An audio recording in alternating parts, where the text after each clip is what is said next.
Hello बच्चों, कैसे हैं आप सब लोग। आई होप आप सब लोग बहुत अच्छे होंगे और अपनी पढ़ाई और अच्छे से कर रहे होंगे। मैं आपके लिए आज एक नया चैप्टर लेकर के आई हूँ जो कि क्लास 10th का है और ये है एक ज्योग्राफी का चैप्टर जिसका नाम है, आप देख रहे हैं यहाँ पे, वाटर रिसोर्सेज।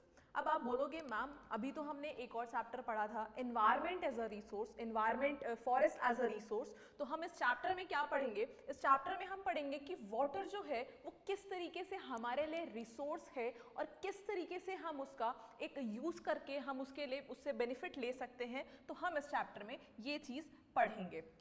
चलिए बात कर लेते हैं। सबसे पहले अगर हम बात करें तो आप बचपन से पढ़ते आ रहे होंगे कि जो हमारा अर्थ सरफेस है, जो मेरा अर्थ सरफेस है, इस अर्थ सरफेस में कितना पानी है। ठीक है, तो अगर हम बात करें कि 3/4 ऑफ द अर्थ सरफेस जो है वो क्या है, पानी है। यानी कि मेरा जो अर्थ है अगर मैं इसको देखूं तो इसका जो 3/4 जो पार्ट है वो पानी है। और जो पानी है ना वो अब बोलोगे मैम इतना सारा पानी है तो फिर हम क्यों आए दिन सुनते हैं कि हमें पानी की परेशानी है। हर जगह पे हम देखते हैं कि बहुत जगह ऐसी है जहां पे पानी को क्या करना पड़ता है, खरीद करके पीना पड़ रहा है। तो ऐसा क्यों है?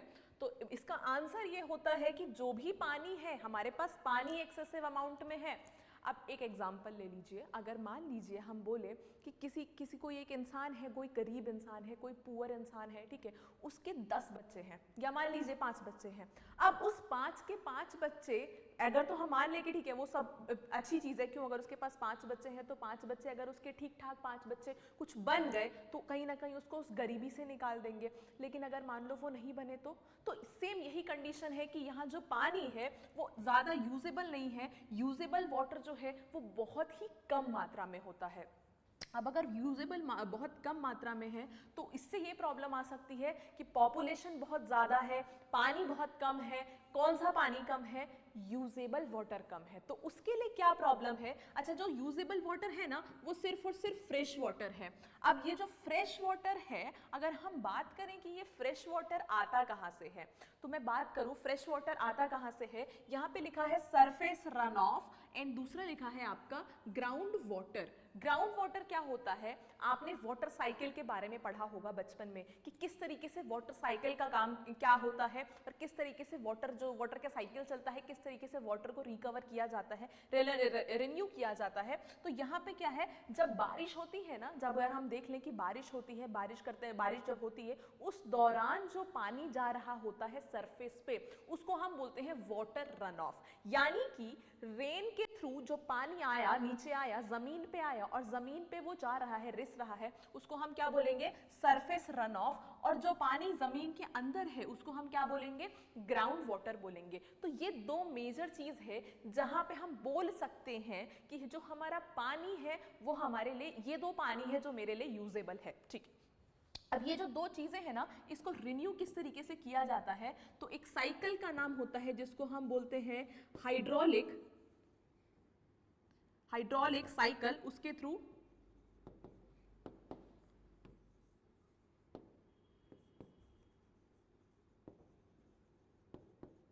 साइकिल, या इसी को हम क्या कहते हैं? Water cycle. इस वाटर साइकिल के थ्रू हम क्या करते हैं? पानी को रिन्यू करते हैं। ठीक है, तो इतनी बात समझ में आई कि किस तरीके से हमारे अर्थ सरफेस पे 3/4 वाटर है। अब इस 3/4 वाटर में से हम सिर्फ और सिर्फ बहुत कम पानी जो है जो हमारे लिए यूजेबल है, और उसमें से भी कौन सा पानी है जो कि सरफेस रन ऑफ पे प्रेजेंट है और जो कि आपका ग्राउंड वाटर पे प्रेजेंट है, और इसको हम रिन्यू किसके थ्रू कर रहे हैं? By water cycle. ठीक है, तो ये है आपका पहला पार्ट जो मैंने आपको बताया इस चैप्टर का। इजी चैप्टर है लेकिन लंबा चैप्टर है। ठीक है, तो हम इसको धीरे धीरे समझेंगे, समझ में सब आएगा। देखिए, अब आता है रिसोर्स। मैंने आपको पढ़ाया था, क्लास में पढ़ाया था रिसोर्स। चैप्टर 1 में हमने पढ़ा soil as a resource, soil as a resource पढ़ा हमने forest and wildlife as a resource पढ़ा हमने, कि हम इसको किस तरीके से अपने रिसोर्स के लिए यूज कर सकते हैं। और हम इस चैप्टर में पढ़ रहे हैं कैसा? Water as a resource. ठीक है, तो अगर हम बात करें कि ये तीनों ही रिसोर्स जो है वो हमारे ह्यूमन बीइंग के लिए इम्पॉर्टेंट है और हमारी ह्यूमन लाइफ के लिए इम्पॉर्टेंट है, ठीक है। अगर हम बात करें सॉइल, ये भी हमारे लिए एक बहुत इंपॉर्टेंट फैक्टर है। अगर हम बात करें फॉरेस्ट एंड वाइल्ड लाइफ, ये भी एक बहुत इंपॉर्टेंट फैक्टर माना जाता है। और अगर हम बात करें वाटर, तो वो तो है ही, वो किस तरीके से हम इस चैप्टर में पढ़ते हैं, ठीक। चलिए, तो ये कुछ एक इंट्रोडक्शन था कि किस तरीके से हमारे लिए इंपॉर्टेंट है। अब आ जाते हैं मेन बात पे।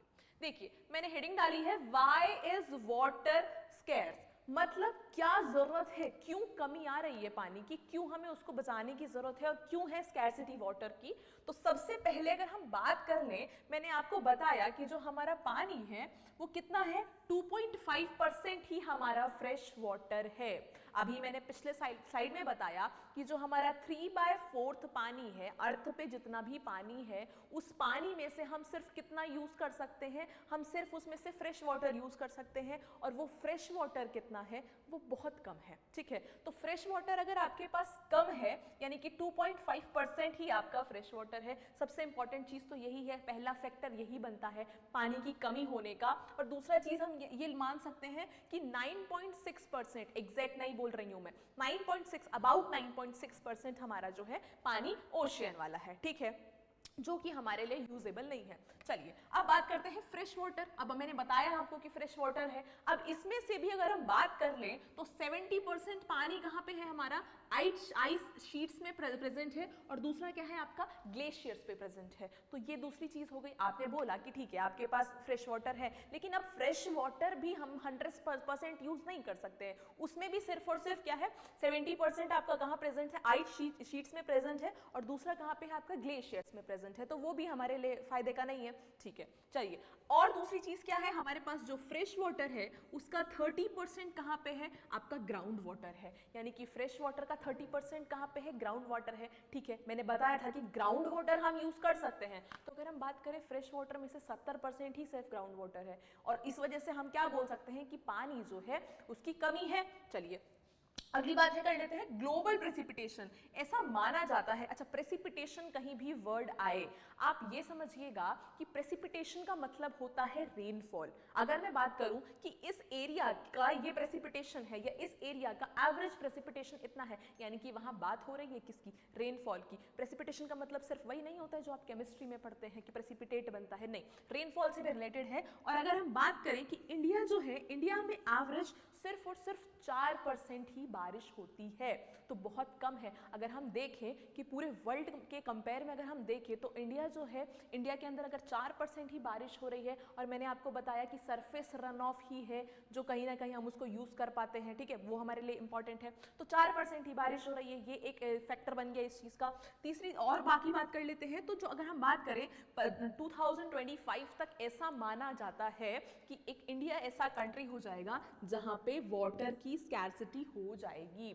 देखिए, अब बात कर लेते हैं, समझिए, अगर आपके पास कोई भी चीज एक्सेस अमाउंट में है ना, आपको उसकी कोई वैल्यू नहीं होगी, ठीक है। अगर हम बात करें किसी भी इंसान की, मैं सिर्फ और सिर्फ किसी यहाँ पे किसी रिसोर्स पढ़ा रही हूँ तो सिर्फ मैं इसी के लिए नहीं बोल रही हूँ, मैं आपकी लाइफ की भी बात कर रही हूँ। अगर आपके पास वो चीज या वो पर्सन अगर आपके पास प्रेजेंट है, तब तक आपको उसकी वैल्यू नहीं पता चलेगी, लेकिन जिस दिन वो चला गया, ठीक है, या चली गई, तो उसकी वैल्यू पता चलती है। तो ये चीज को ध्यान में रखिएगा, ठीक है। चलिए आगे चलते हैं। अब वाई वाटर स्कैर्सिटी, क्यों है वाटर स्कैर्सिटी, हमारे ही वजह से है भैया, दूसरा तो कोई आ नहीं रहा है ना करने के लिए वाटर स्कैर्सिटी। जब आपको भगवान ने खुद पानी दिया है ना, उसके बाद फिर कौन इसको, और तो कोई नहीं करने आ रहा है, तो हमारी ही वजह से क्या है, ओवर एक्सप्लॉइटेशन। हम इतना ज्यादा एक्सप्लॉइट कर दे रहे हैं वाटर को कि वो वाटर स्कैर्सिटी में कन्वर्ट हो रहा है। दूसरी चीज क्या है, excessive use of water, sorry excessive use of water होगा यहाँ पे, एक्सेसिव यूज ऑफ वाटर। किस तरीके से हम इतना ज्यादा यूज कर रहे हैं, जब आपके पास कोई चीज प्रेजेंट होती है, आपके पास अगर आज कोई चीज आप नहीं लेकर के आए हो, आप एक्सेस में उसका यूज करोगे, ठीक है, लेकिन कल को जब वो खत्म होने वाली होगी तो लगेगा अरे यार नहीं थोड़ा थोड़ा बचा करके यूज करते हैं। ये चीज अगर आपने पहले से करी होती तो आज ऐसा कंडीशन नहीं आता ना। तो हम बोल सकते हैं कि एक्सेसिव यूज ऑफ वाटर की वजह से भी वाटर स्कैर्सिटी है, और unequal distribution of water in the society. अगर हम देखें तो इंडिया एक ऐसा रीजन है जहां पे अगर मैं बात करूं, अगर मैं इंडिया बताऊं तो यहाँ पे अगर मैं बात हूँ, इंडिया अगर ऐसा है तो इंडिया में हर जगह सेम बारिश नहीं होती है, सेम लेवल की बारिश नहीं होती है, हर एक अलग अलग, हर एक जगह में अलग अलग बारिश है, जिसकी वजह से डिस्ट्रीब्यूशन, जो रेनफॉल का डिस्ट्रीब्यूशन है, जो वाटर का डिस्ट्रीब्यूशन है, वो अनइक्वल होने की वजह से भी हम कह सकते हैं कि जो वाटर है वो स्केयर है। ठीक है, तो अभी मैंने आपको जो ये बताया, आई थिंक मेरे को लगता है कि आपको समझ में आ गया होगा। इजी है चैप्टर, धीरे धीरे करके लेकर के चलते रहिए, बस बनाते रहिए मेरे साथ ये सारा डायग्राम, और यही ऐसा डायग्राम है, यही फ्लो चार्ट आपका हेल्प करेगा। देखिए फ्लो चार्ट के साथ क्या होता है ना, जब भी आपने फ्लो चार्ट के थ्रू पढ़ा है, अगर आप नॉर्मल नोट्स बनाओगे ना, आपको बहुत लेंदी लिखना पड़ेगा कि वाटर इज दिस, ये वो सब लिखना पड़ेगा। लेकिन अगर आप जब इस तरीके से फ्लो चार्ट के फॉर्म में पढ़ते हो ना, तो उससे क्या होता है कि बस आप डायरेक्ट मैपिंग के थ्रू, एक तरीके से आप मैप बना रहे हैं, आप फ्लो चार्ट के थ्रू आप पढ़ रहे हैं, जिसकी वजह से क्या होगा, आपके माइंड को पता है कि जब ये लिखा है तो ये क्या है, ये लिखा है तो ये क्या है, और ये क्या है, आपके पर्सनल नोट्स की तरह काम करता है। एक बार ही देखा आपको पता चल गया कि ये क्यों होता है, ये क्या है, ये किससे कनेक्ट आपने किया है। ठीक, चलिए, एम्पल अमाउंट ऑफ वाटर, हमने बोला कि पानी तो बहुत है हमारे पास, पानी बहुत है, लेकिन फिर भी स्केर्सिटी है। क्यों? देखिए सबसे पहले बात करते हैं क्वांटिटेटिव एस्पेक्ट। क्वांटिटेटिव एस्पेक्ट क्या है, हमारे पास क्वांटिटी बहुत है, लेकिन इतनी क्वांटिटी नहीं है कि हम उसका सही यूज कर सके, या यूजेबल क्वांटिटी हमारे पास कम है, पढ़ाया मैंने। चलिए देखते हैं, जो वाटर है ना, वाटर ज्यादा है बट पॉपुलेशन भी ज्यादा है। अगर हमारे पास पानी ज्यादा है, पॉपुलेशन भी ज्यादा है, जिसकी वजह से क्या है, डिमांड बढ़ रही है हमारी। क्या पानी है हमारे पास, लेकिन क्या है, क्वालिटी वाला पानी नहीं है हमारे पास, और आए दिन हमारी पॉपुलेशन हम देखते हैं कि बढ़ती जा रही है, जिसकी वजह से क्या है कि हमारा जो पानी का डिमांड है वो भी इंक्रीज हो रहा है। अब पानी का डिमांड इंक्रीज क्यों हो रहा है, देखिए एग्रीकल्चर की वजह से बढ़ रहा है। अगर मैं एग्रीकल्चर की बात करूं, अगर पॉपुलेशन बढ़ा, डिमांड किस किस के में बढ़ सकता है, पहला मैंने बताया एग्रीकल्चर। अब इसमें क्या है, इरिगेशन हो, इरिगेशन कर रहा है कोई इंसान तो हो सकता है। अब अगर फार्मर्स यूज कर रहे हैं इसी पानी का, तो फार्मर्स क्या कर रहे हैं, वेल्स में यूज कर रहे हैं, ट्यूबवेल्स में यूज कर रहे हैं, तो ये सारा का सारा पानी यहाँ कहाँ से रहा है, कहां से आ रहा है, ये सारा का सारा जो पानी है वो ग्राउंड लेवल से आ रहा है, जिसकी वजह से आपका जो ग्राउंड लेवल है ना कहीं डिक्रीज होने लग रहा है। ठीक है, डिक्रीज होता जा रहा है, जिसकी वजह से हम कह सकते हैं कि ये जो है क्वालिटेटिव एस्पेक्ट को ये कहीं ना कहीं वो कर रहा है। अब आगे बात कर लेते हैं, पोस्ट इंडिपेंडेंस की बात कर लें अगर, तो हमने देखा पोस्ट इंडिपेंडेंस में, अगर हम बात करें पोस्ट इंडिपेंडेंस एरा में, तो हमने देखा किस तरीके से यहाँ पे क्या हुआ, इंडस्ट्रीज डेवलप हुई। अच्छा, अब इंडस्ट्री डेवलप हुई तो कहोगे कि मैम ये इंडस्ट्री डेवलप हुई है तो इससे वाटर का क्या कनेक्शन, देखिए समझिए, वाटर का कनेक्शन इसलिए है, जैसे ही आपने इंडस्ट्री डेवलप करी, आपको पहुंचानी है क्या,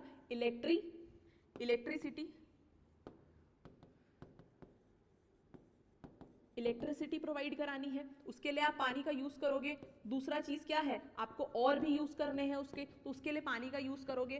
तो इस वजह से क्या है कि इंडस्ट्री सेटअप हुई, तो इंडस्ट्री सेटअप होने की वजह से क्या हुआ, और ज्यादा पानी का डिमांड बढ़ने लगा, और ज्यादा पानी का यूज होने लगा। दूसरी चीज कर लेते हैं, हम बात कर लेते हैं अर्बनाइजेशन।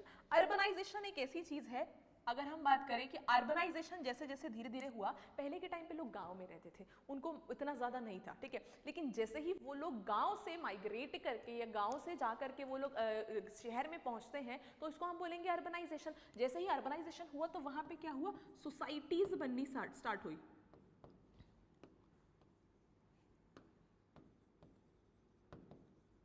सोसाइटीज बननी स्टार्ट हुई, जिसकी वजह से क्या हुआ, जिसकी वजह से उन्होंने अपना पर्सनल यूज के लिए पानी यूज करना स्टार्ट कर दिया। उनको लगा कि नहीं यार, पहले के टाइम पे क्या होता था, गांव में एक कुआं है, उस कुएं से हर इंसान लेकर के आ रहा है पानी। अब तुमने देखा होगा पहले के टाइम पे किस तरीके से होता था, गांव में लोग क्या लेकर के जाते थे, मटका लेकर के जा रहे हैं, जितना पानी लेकर के आना है उनको लेकर के आ रहे हैं। अगर वो हर दिन का 2 बाल्टी लेकर के आ रहे हैं तो वो 2 ही बाल्टी लेकर के आएंगे, क्योंकि उनको पता है कि फिर इतना दूर जाना पड़ेगा, लेकर के आना पड़ेगा, जिसकी वजह से क्या है, वो इसको अच्छे से यूज करेंगे। ठीक है, लेकिन जब उनको पता चलता है कि नहीं अब तो यार मेरे घर के पास ही नल का है ना, अगर उसको लगेगा कि मेरे घर के पास ही नल का है, तो फिर वो क्या करेंगे, वो तो फिर सारा टाइम कि चलो ठीक है कोई बात नहीं, हमें आज इतना दो क्यों है, फिर हम 3 यूज करते हैं, फिर हम 4 यूज करते हैं। तो जिसकी वजह से क्या होता है कि जो क्वांटिटेटिव एस्पेक्ट में क्या होता है, क्वांटिटी बढ़ती जा रही है पानी के यूज करने की, तो ये प्रॉब्लमैटिक हो गया। ठीक है, तो ये हमने पढ़ा क्या, क्वांटिटेटिव एस्पेक्ट की किस तरीके से पानी जो है वो स्कैर्सिटी उसकी हो रही है।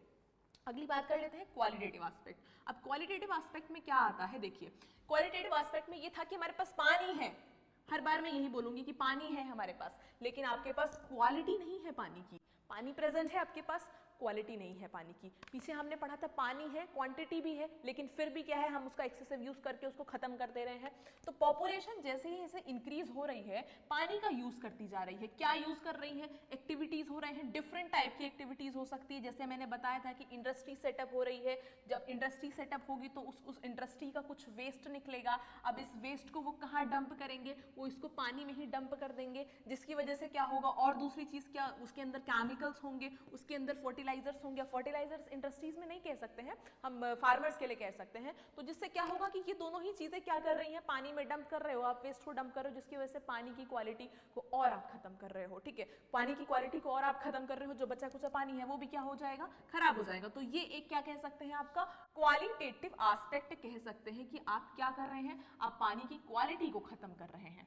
ठीक, इतनी बात समझ में आई। क्वांटिटेटिव एस्पेक्ट, क्वालिटेटिव एस्पेक्ट लिख सकते हैं आप, कोई प्रॉब्लम नहीं है। चलिए अब आगे बात कर लेते हैं, क्यों हमें करना है कंजर्व। क्यों करना है कंजर्व? ऐसे ही किसी को नहीं बचाया जाता है, जब तक उसकी इंपॉर्टेंस नहीं होती है ना, आपको आजकल कोई पूछेगा भी नहीं। आप अपनी इंपॉर्टेंस बनाइए। अगर सच में अगर आप कुछ कर रहे हैं आपकी लाइफ में, या आपके लिए किसी की इंपॉर्टेंस नहीं है, आपको कोई पूछने वाला नहीं है। ठीक है, तो यहाँ पे क्या है, पानी हमारे लिए इंपॉर्टेंट है ना भाई, बिना इंपॉर्टेंट के कोई चीज क्यों यूजफुल होगी। ठीक है, तो इंपॉर्टेंट है, इसीलिए हम बोल सकते हैं कि to safeguard our self health hazards. किस लिए? हमें अपने आप को बचाने के लिए। किस चीज से बचाने के लिए? हेल्थ हैजार्ड से बचाने के लिए। भैया अगर तुम नहीं नहाओगे, गर्मी, अगर मान लो गंदगी में रहोगे, आपके पास पानी नहीं है, आपके पास साफ सफाई करने के लिए पानी नहीं है, साफ सफाई करने के लिए, घर साफ करने के लिए, खुद को साफ करने के लिए पानी नहीं है, तो आपको हेल्थ की प्रॉब्लम हो सकती है। तो सबसे पहली चीज क्या है, पानी की जरूरत इसलिए है, पानी को कंजर्व करने की जरूरत इसलिए है क्योंकि हमें खुद को कंजर्व करना है, खुद के लिए हमें अब सेफगार्ड करना है। इसके लिए दूसरा चीज क्या है, टू सेफगार्ड इकोसिस्टम। हमें इकोसिस्टम को भी तो सेफगार्ड करना है। खुद को बचा लेने से क्या होगा, अगर हम इंटरैक्शन ही किससे कर रहे हैं, इकोसिस्टम में तो इंटरैक्ट कर रहे हैं, तो जब आपका इकोसिस्टम ही सही नहीं होगा तो आप क्या कर लोगे, आप खुद भी बच करके। ठीक, to save marine life, to save marine life को बचाने के लिए भी है ना, मरीन लाइफ भी कहीं ना कहीं कनेक्ट है। टू इंश्योर फूड सिक्योरिटी को भी हमें इंश्योर करना है, इसके लिए भी हमें पानी को बचाना पड़ेगा। सब कुछ कनेक्ट है, अगर आप एक भी चीज को खत्म करते हो, सारी की सारी चीज डिस्टर्ब हो जाएगी। ठीक है, तो हम कह सकते हैं। अब दूसरा चीज क्या है, टू एक्सप्लोर या टू एक्सप्लोर होगा यहाँ पे, टू एक्सप्लोर बेटर एग्रीकल्चर। अगर आपके पास पानी नहीं है, आपके पास पानी की कमी है, आप एग्रीकल्चर में कहीं ना कहीं पानी की कटौती करना स्टार्ट करेंगे, जिसकी वजह से क्या होगा, आप एग्रीकल्चर को कहीं ना कहीं क्या कर रहे हैं, उसकी क्वालिटी को खराब कर रहे हैं। तो जिससे हम कह सकते हैं कि यहाँ पे अगर आपको बेटर एग्रीकल्चर करना है तो उसके लिए भी आपको पानी की जरूरत है। फॉर कंटिन्यूएशन ऑफ लाइवलीहुड, और ये बहुत इंपॉर्टेंट है कि अगर आपको लाइफ को बनाए रखना है, जीवन को कंटिन्यू करके रखना है, तो आपको पानी की बहुत इंपॉर्टेंट है ना।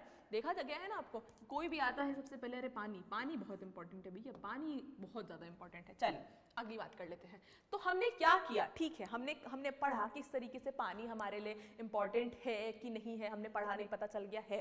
चलो एक बात पता चल गई हमें है, तो हमने बताया कि किस तरीके से उसको हम कंजर्व कर सकते हैं, किस लिए कंजर्व कर रहे हैं। ठीक, तो अब हम क्या करेंगे, अब मल्टीपर्पज रिवर प्रोजेक्ट की बात करेंगे and integrated water resource management. तो लोगों ने सोचा कि अगर पानी हमारे लिए इतना इंपॉर्टेंट है तो हमें क्यों ना उसको कंजर्व करना चाहिए। तो छोटे लेवल पे तो कंजर्व करके होगा नहीं कि ठीक है एक चम्मच, एक गिलास, एक कटोरी, एक लोटा हम कंजर्व कर लेंगे, पानी कंजर्व हो गया, नहीं, हमें क्या करना पड़ेगा, कुछ बड़ा करना पड़ेगा। जिसकी वजह से हमने क्या किया, हमने मल्टीपर्पज प्रोजेक्ट बनाए। तो हम इसमें क्या बात करेंगे, हम पहले के टाइम पे, अब तुम कहोगे मैम ये आज ही बने हैं क्या, पहले के टाइम पे लोगों को नहीं पता था कि मल्टीपर्पज प्रोजेक्ट क्या होता है। बेटा पता था, ऐसा नहीं है कि नहीं पता था। अगर हमको लगता है ना कि कोई चीज आज इन्वेंट हुई है, नहीं, पहले के टाइम पे से वो चीज चली आ रही होती है। पहले के टाइम पे वो किसी और नाम से होगी, आज के टाइम पे वो किसी और नाम से होती है। तो हम बात करेंगे सबसे पहले एंशिएंट टाइम में किस तरीके से हमने देखा कि जो हमारे पहले के टाइम पे लोग थे या पहले के टाइम पे जो राजा थे वो किस तरीके से इसको कंजर्व करते थे। तो अगर हम बात करें फ्लड मैनेजमेंट करने के लिए हमने क्या स्टार्ट किया था, हमने चैनलिंग सिस्टम स्टार्ट किया था, यानी कि कुछ चैनल्स बनाए थे, जिसकी वजह से क्या हो कि एक्सेसिव अमाउंट में जब भी पानी आए तो एकदम से फ्लड की सिचुएशन ना आए, उसको मैनेज करने के लिए हमने कुछ चैनल्स का क्रिएट किया था, चैनल्स बनाया था। अब एंशिएंट सिस्टम के, एंशिएंट टाइम की बात कर रही हैं, एंशिएंट रिकॉर्ड्स हमें से पता चलता है हमें कि किस तरीके से एंशिएंट टाइम में हम पानी को को कंजर्व कर रहे थे? तो सबसे पहले हम बात करेंगे यहाँ पे first century BC. First century BC में ऐसा देखने को मिलता है कि इलाहाबाद में हमने एक बहुत अच्छा सिस्टम बनाया था जिसको हम श्रीरंगवेरपुरम करके नाम देते हैं या श्रीरंगवेरपुरा करके नाम देते हैं। ये एक ऐसा यहाँ पे एक ऐसा माना जाता था कि वहाँ पे एक ऐसा वाटर कंजर्वेशन सिस्टम बनाया गया था, सबसे पहले फर्स्ट सेंचुरी बीसी में इलाहाबाद में देखा था। नेक्स्ट बात करते हैं, सबको पता होगा चंद्रगुप्त मौर्य, मौर्य डायनेस्टी का एक बहुत इंपॉर्टेंट रूलर, और इन्होंने क्या किया था, इन्होंने डैम्स और लेक्स पे बहुत काम किया था अपने टाइम पे, ठीक है। तो उस टाइम पे, आज के टाइम पे कोई कर रहा है कोई बड़ी बात नहीं है, लेकिन पहले के टाइम पे राजा को क्या होता था ना, राजा के पास इतना टाइम नहीं होता था, वो वॉर और यही सब लड़ने में ही लगे रहते थे, जिसकी वजह से अगर कोई राजा अगर कोई पेंटिंग के बारे में कर देता था, कोई किताब लिख देता था, कोई आर्किटेक्ट बना देता था, या कोई क्या बोलते हैं डैम्स और लेक्स बना देता था, तो बहुत बड़ी बात होती थी उस टाइम पे कि यार उस राजा ने उस टाइम पे कैसे बना लिया, ठीक है। तो उस टाइम पे उसने उसकी सोच का पता चलता है यहाँ से कि किस तरीके से वो लेक्स और डैम्स के बारे में बना रहा है, सोच रहा है और वाटर को रिजर्व करने की कोशिश कर रहा है। तो इसने क्या बनाए थे, इसने एम्बार्कमेंट्स बनाए थे, और कहीं ना कहीं वो डैम्स और लेक के टाइप जैसा ही होता है, ठीक। अब बात करते हैं इरिगेशनल वर्क। इरिगेशनल वर्क की बात करें तो बहुत सारे इरिगेशनल वर्क देखने को मिले थे हमें। एंशिएंट टाइम की बात कर रहे हैं, जैसे नागार्जुन कोंडा, जो कि कहाँ पे है, आपका आंध्र प्रदेश में है। यहाँ पे हमने देखा था, बेन्नूर में देखा था जो कि कर्नाटका में आपको देखने को मिलता है, और कोल्हापुर में देखा था जो कि आपको महाराष्ट्र में देखने को मिलता है। तो ये तीन ऐसी जगह हैं जो कहीं ना कहीं हमें एंशिएंट टाइम में एविडेंस मिलता है कि पानी को किस तरीके से कंजर्व करने की एक पहल या एक कोशिश करी गई थी उस टाइम पे। चलिए अब आता है 14th सेंचुरी बीसी में क्या हुआ था, हौज खास जैसी एक जगह बनाई थी, दिल्ली में बनाई गई थी एक रूलर के द्वारा, बहुत अच्छी जगह है वो। क्या है ना, एक तरीके से पानी का रिजर्वॉयर टाइप ही बनाया गया था। अब आए लोग उसको घूमने के लिए और वहां पे आने जाने के लिए, बहुत अच्छी जगह है, दिल्ली में जाइएगा कभी देखिएगा। तो अब उसको लोग ऐसे यूज कर लेते हैं घूमने फिरने की जगह, लेकिन पहले के टाइम पे जो उसका मेन मोटिव था ना हौज खास बनाने का, वो वही था कि एक पानी का रिजर्वॉयर टाइप वहां पे बनाया गया था। 11th सेंचुरी की बात कर लें तो भोपाल लेक बनी गई थी, कहाँ पे, एमपी की भोपाल लेक, बहुत इंपॉर्टेंट है। तो जितने भी आपको लेक्स मिल रहे हैं ना, राजा सिर्फ सुंदरता देखने के लिए नहीं बना रहा है कि आओ वहां पे बैठो कपड़े धो, नहीं, वो सिर्फ कहीं ना कहीं उनका एक ऐसा माइंडसेट भी हुआ करता था कि हम पानी को कंजर्व करने की कोशिश कर रहे हैं, ठीक। चलिए, तो हमने पढ़ा किस तरीके से एंशिएंट टाइम में हमने पढ़ा कि किस तरीके से एंशिएंट टाइम में ये जो है पानी को कंजर्व किया जा रहा है। पर मैम एंशिएंट टाइम का पढ़ के तो काम नहीं चलेगा ना, हमें तो आज की सिचुएशन का पढ़ना पड़ेगा। चलो पढ़ लेते हैं। तो मल्टीपर्पस प्रोजेक्ट का काम क्या है? आजकल के टाइम पे हम देखते हैं कि मल्टीपर्पस प्रोजेक्ट बनाया जाता है, ठीक है। मल्टीपर्पस प्रोजेक्ट बनाए गए और हमने देखा कि वो क्यों इंपॉर्टेंट है। तो मल्टीपर्पस नाम ही है मल्टीपर्पस, मतलब ऐसा चीज जो हर एक पर्पस के लिए यूज हो जाए, मल्टीपर्पस नाम है, ठीक है। तो used for many purpose, many reason, many purpose के लिए यूज किया गया था इसको। क्या क्या है? सबसे पहली चीज, इलेक्ट्रिसिटी कर सकते हैं जनरेट, इरिगेशन के लिए यूज कर रहे हैं, फ्लड कंट्रोल के लिए यूज कर रहे हैं, रिक्रिएशन के लिए यूज कर रहे हैं, फिशिंग के लिए यूज कर रहे हैं, और वाटर सप्लाई के लिए यूज कर रहे हैं। मैम हमें इलेक्ट्रिसिटी पता है, मैम हमें इरिगेशन पता है, मैम हमें फ्लड कंट्रोल भी कुछ हद तक पता है। मैम रिक्रिएशन क्या होता है? बेटा कुछ नहीं होता रिक्रिएशन। रिक्रिएशन का मतलब ये कि मान लीजिए अगर आप कोई ऐसा डैम या कोई ऐसा प्रोजेक्ट बना रहे हैं, क्यों? क्योंकि वहां पे आप घूमने जा रहे हैं, देखने के लिए, किसी चीज को रिक्रिएट करने के लिए, ठीक है। तो वहां उस चीज के लिए बनाया जा रहा है, ये फिशिंग है, और उसके बाद वाटर सप्लाई है। अब ये वाटर सप्लाई में डिफरेंट चीजें हो सकती है, जैसे कि अगर हम बात कर ले तो डोमेस्टिक वाटर सप्लाई, घरों में पानी पहुंचाने तक के लिए भी हम ये चीज कर रहे हैं, सिर्फ डोमेस्टिक ही नहीं। और अगर हम बात कर ले तो इंडस्ट्रियल वाटर सप्लाई, ठीक। तो ये दो चीजें हैं जिसके लिए हम लोगों ने ये सारी की सारी चीजें करी, या इसको हम कह सकते हैं कि मल्टीपर्पस प्रोजेक्ट जो है वो बेसिकली इन सारी चीजों के लिए यूज किए जाते हैं। तो अगर क्वेश्चन आ जाए कि मल्टीपर्पस प्रोजेक्ट क्यों इंपॉर्टेंट है, तो यही सारी बात तो पूछी गई है उससे, क्यों इंपॉर्टेंट है, इसी सारी चीजों के लिए इंपॉर्टेंट है क्योंकि ये सारी चीजें उससे हो पाती है। चलिए, तो मल्टीपर्पस प्रोजेक्ट हमने बनाया क्यों? क्योंकि ये सारी चीजें हो रही थी। तो इस सब चीजों के लिए हमने क्या क्रिएट किया? हमने एक डैम क्रिएट किया। बेटा डैम, अब देखो ये डैम बहुत इंपॉर्टेंट है, डैम, ठीक। ये डैम होता क्या है? चलिए पढ़ते हैं ये डैम क्या होता है। डैम जो है ना, यहाँ पे लिखा गया है, a dam is a barrier across flowing water that obstruct, direct और retard the flow, often create a reservoir, lake, and impoundment. Dam refers to the reservoir rather than structure. कहने का मतलब ये कि डैम क्या है, हम अगर हम बात करें, जैसे मान लीजिए यहाँ पे पानी फ्लो हो रहा है, यहाँ पे बहुत सारा पानी फ्लो हो रहा है और मैंने यहाँ पे एक तरीके से एक बैरियर, एक ऑब्स्ट्रक्शन बना दिया, एक बैरियर टाइप बना दिया, तो आप बोलोगे मैम ये तो एक स्ट्रक्चर डेवलप हो गया ना, लग रहा है, ठीक है। लेकिन इसी तरीके से डैम बनता है और डैम जो है बेसिकली क्या करता है, रिवर के फ्लो को कम करने के लिए, जैसे इसमें यहाँ पे लिखा है कि जो डैम क्या कर रहा है, पानी के फ्लो को कम करने के लिए, उसको रिटार्ड करने के लिए और आगे आकर के उसके आराम से, मतलब एक तरीके से हम उसको स्लो फॉर्म में लेकर के आएंगे, इसलिए हमने यहाँ पे डैम बनाया। इससे क्या होता है, एक्सेस अमाउंट का जो पानी है वो यहीं रुक जाता है और एकदम से पानी बाहर की तरफ को नहीं आता है। हमने जो ये स्ट्रक्चर क्रिएट किया, ये बेसिकली जिसकी वजह से क्या होता है, या तो हम इसको रिजर्वायर बोल सकते हैं, या तो एक लेक का फॉर्मेशन करता है, या फिर इंपाउंडमेंट्स बनाने के लिए यूज किया जाता है। और डैम जो है ना, डैम बेसिकली हम उसको रिजर्वायर ही मानते हैं, पानी का रिजर्वायर है। हमने इतना सारा फ्लो जो आ रहा था पानी का, उसको एक बैरियर के थ्रू रोक करके रखा है ताकि आगे के लिए हम लोग उसको यूज कर सकते हैं, ठीक है। तो ये हुआ आपका डैम। तो ये डैम क्या है, एक मल्टीपर्पज प्रोजेक्ट का ही हिस्सा है, जिसमें कि हम कहने का मतलब ये है कि हम मल्टीपर्पज प्रोजेक्ट में हम क्या क्रिएट कर रहे हैं, हम डैम क्रिएट कर रहे हैं, ठीक। बात समझ में आई? चलिए आगे बात करते हैं। अच्छा ठीक है भैया, अगर आप कोई चीज करो और उसकी बुराई ना हो, उसका क्रिटिसिज्म ना हो, ऐसा तो हो ही नहीं सकता। तो हमने जब डैम बनाया ना, तो बहुत सारे क्रिटिसिज्म सामने आए, हमें देखने को मिला कि बहुत सारे लोगों ने इस मल्टीपर्पज प्रोजेक्ट को, इस डैम की सारी चीजों को बहुत ज्यादा क्रिटिसाइज किया। क्यों क्रिटिसाइज किया, जरूरी भी है, या हमने देखा तो हमें सच में ये चीज लगा कि नहीं यार ये चीज हमने गलत कर दी है। क्योंकि देखिए, हमने मान लिया कि अगर हम कोई चीज अपने लिए कर रहे हैं, या अपने पर्पस के लिए, अपने सेवियर के लिए हम कोई चीज कर लेते हैं, लेकिन कर तो हम एनवायरनमेंट से खिलवाड़ ही रहे ना। अगर हम कोई चीज नॉर्मली आ रही है, उस चीज को गलत तरीके से छेड़ेंगे तो क्या होगा। देखिए, फ्लो ऑफ वाटर अफेक्टेड, जब नॉर्मल पानी आ रहा था, जिस तरीके से आ रहा था, आपने उसके पानी को, फ्लो को तोड़ा है, कहीं ना कहीं अफेक्ट करेगा। तो क्या अफेक्ट करता है, एक्सेसिव सेडिमेंटेशन हो जाता है और रॉकियर स्टीम बेड्स बनते हैं। एक्सेसिव सेडिमेंटेशन हो जाता है, कहने का मतलब ये कि अगर आप पानी बहुत तेजी से जब फ्लो करके आ रहा था, ठीक, जब पानी बहुत तेजी से फ्लो करके बह रहा था, ऐसे करके समझिए, ऐसे समझते हैं इसमें कि देख, जैसे मान लीजिए कि अगर पानी, यहाँ से पानी आ रहा है, ये आपकी नदी आ रही है, ठीक। अब ये नदी जो है ऐसे ही तो नहीं आएगी, इसके साथ कुछ ना कुछ सेडिमेंट्स होते हैं, कुछ ना कुछ बड़े बड़े बाउल्डर्स भी होते हैं, ठीक है। तो ये सेडिमेंट्स लेकर के आ रही है। अब आपने यहाँ बनाया एक बैरियर, यहाँ पे आपने एक बैरियर बनाया, तो पानी का फ्लो, आप अगर ये नॉर्मल तेजी से फ्लो चले जाता तो ये सारे के सारे सेडिमेंट्स चले जाते, लेकिन जैसे ही आपने यहाँ पे ये बना दिया बैरियर, जिसकी वजह से क्या हुआ कि यहाँ पे क्या होता है, सेडिमेंट्स जो हैं आकर के इकट्ठा हो जाते हैं, जिसकी वजह से आगे सेडिमेंट्स नहीं हो जा पाते, जिसकी वजह से एक्सेसिव सेडिमेंट्स वहाँ पे प्रेजेंट हो जाते हैं, ठीक। उसके बाद बात कर ले कि पुअर एक्वेटिक लाइफ, आपने कहीं ना कहीं उन चीजों के साथ खिलवाड़ किया है, आपने डैम क्रिएट कर दिया है। क्या पता उस दौरान कोई ऐसी एक्वेटिक लाइफ हो जिसकी लाइफ साइकिल चल रही हो, जिसको वो चीज करनी हो पूरी, तो आपने क्या किया, कहीं ना कहीं एक्वेटिक लाइफ के साथ खिलवाड़ किया है। Submergence of vegetation in soil, ये भी इंपॉर्टेंट है, समझिए ये क्या है। कुछ है चीजें जो समझाने वाली हैं। जैसे अगर हम बात कर लें, जैसे मैं बात कर लूँ यहाँ पे, सबमर्जेंस ऑफ वेजिटेशन वाला पार्ट क्या है।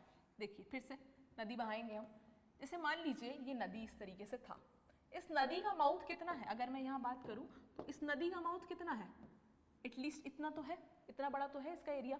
अब अगर मान लो मैं डैम बना रही हूँ, तो आगे करके अगर मैंने डैम बनाया तो मैं क्या करूंगी, मैं इस नदी के माउथ को इस तरीके से करने की कोशिश करूंगी। जब ये इस तरीके से मैं इसके माउथ को छोटा करूंगी तो कहीं ना कहीं पानी क्या करेगा, पानी अपनी हाइट से ऊंचा जाता है, जिसकी वजह से बाहर में आने वाली जितनी भी चीजें हैं कहीं ना कहीं उस पे आने की कोशिश करने की तो यहाँ पे जितने भी वेजिटेशन होंगे ना, यहाँ पे जितने भी वेजिटेशन और जितने भी क्या बोलते हैं पेड़ पौधे और सब कुछ होगा, उस पे कहीं ना कहीं पानी जो है उसको सबमर्ज कर देता है। तो ये एक चीज है, submergence of vegetation in soil. अगली बात कर ले, लार्ज डिस्प्लेसमेंट ऑफ पीपल, बहुत इंपॉर्टेंट है। अगर आप कहीं डैम बना रहे हैं किसी जगह पे और उस जगह पे पहले से कोई पॉपुलेशन रह रही है, तो आपको उन लोगों को शिफ्ट करना पड़ेगा ना, आपको उन लोगों को अलग से जगह देनी पड़ेगी। तो यहाँ पे क्या होता है, डिस्प्लेसमेंट करना पड़ता है पीपल का। दूसरी चीज ये कि टिहरी डैम एक आपके एनसीईआरटी में दे रखा है कि इसका एक बेस्ट एग्जाम्पल हमें देखने को मिला था, कहाँ पे, टिहरी डैम। टिहरी डैम कहाँ पे है, उत्तराखंड में है। टिहरी एक जगह थी जहाँ पे पहले बहुत सारे लोग रहते थे और वहाँ पे जब डैम बनाना पड़ा तो हमें लोगों को वहाँ से शिफ्ट करना पड़ा। सोचिए अगर आप ही को, आप कहीं पहले से बचपन में रह रहे हैं, बचपन से आपका सब कुछ वहीं बीता है और वहाँ से लोग अगर आपको शिफ्ट करें, भले आपको करोड़ों की संपत्ति क्यों ना दे दे, लेकिन आपका मन नहीं लगेगा ना। तो कहीं ना कहीं ये लोगों को बहुत अफेक्ट किया। दूसरा क्या है, changing cropping pattern, cropping pattern भी चेंज होने लगे इसकी वजह से। और दूसरा क्या है, सैलिनिटी ऑफ सॉइल की सैलिनिटी को भी बढ़ने लगी और एनवायरमेंट मूवमेंट चलने लगे। बहुत इंपॉर्टेंट है, दो इंपॉर्टेंट मूवमेंट है आपके पास, नर्मदा बचाओ, ठीक है, और दूसरा है आपका टिहरी डैम। एनवायरमेंट मूवमेंट क्यों चलने लगे, जब लोगों को लगा कि यार ये तो हमारे घर को कहीं ना कहीं वो करे जा रहे हैं, तो उसके लिए उन लोगों ने क्या किया, टिहरी डैम का मूवमेंट चलाया। और दूसरी चीज क्या, नर्मदा बचाओ आंदोलन। नर्मदा बचाओ आंदोलन इसलिए चलाया गया था क्योंकि लग रहा था कि नर्मदा एक ऐसी नदी है, जब वो जहाँ से बह रही थी वहाँ पे कहीं ना कहीं लोग उसको पल्यूट कर रहे थे। आपने देखा होगा आज नर्मदा की क्या हालत है, ठीक है। तो उसमें क्या है कि कहीं ना कहीं वहाँ पे क्या है, पॉल्यूशन फैल रहा था, लोग उसमें बहुत ज़्यादा चीज़ वेस्ट डाल रहे थे, तो इसलिए भी नर्मदा बचाओ आंदोलन करके एक मूवमेंट चलाया गया, ठीक। तो ये है आपका चैप्टर। कुछ टॉपिक बचे हैं जिसको मैं अगली वीडियो में समझाऊंगी। आई होप, मुझे लगता है कि आपको समझ में आ गया होगा। अगर आपको फिर भी नहीं समझ में आया है तो आप मुझे कमेंट सेक्शन में बताइए, मैं आपके लिए दोबारा वीडियो नई लेकर के आऊँगी। Thank you.